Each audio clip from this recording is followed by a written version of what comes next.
know, and stuff. But there are many types of tools in the Bible that we have that we can use.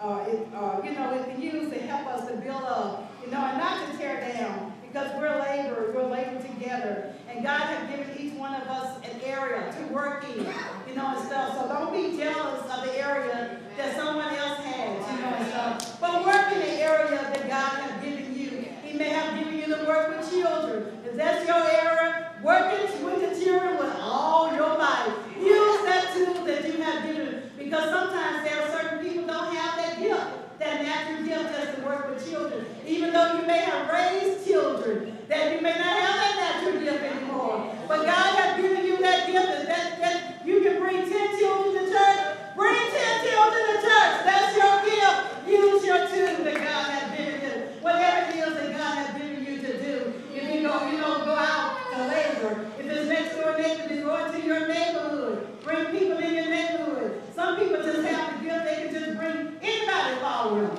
You know, it's just about all they have to do is open their mouth and people follow them. If that's your gift to go out and talk to people and they'll follow you anywhere, bring them to church. God has given you that too.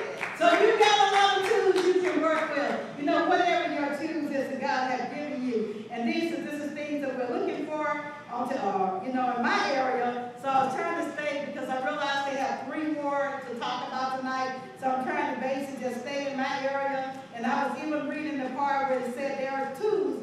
They even listed songs, spiritual songs as tools. And I thought about that because a lot of times when we are sad and we're down, the Lord would give us a song. You know, and that little song, that little spiritual song would lift us. You know, it just lifts our spirit, and we can just go right on. You know, and stuff. So that was a spiritual thing that God has given us. He's given us prayer. You know, we all can go boldly to the throne of grace. These are our spiritual tongue, our spiritual tools to receive help in the time of trouble. So we don't have to stay where we're at. Wherever we're at, we can go further. You know, we don't have a great big problem today. Keep on praying. You know, and so tomorrow is something else. You know, things, because we're living in the day and time we're living in. We really need God, and we really need to use our spiritual tools that God has given us. That spiritual tool of faith, no matter what is going on, because of all the things that have been happening, like I said, with the laws. The laws are going to change. The laws are changing. Wherever we work at, we're going to have to change, because we got to deal with all the laws on homosexual. We got to deal with it. You know, we can't just say, well, I can't hire them.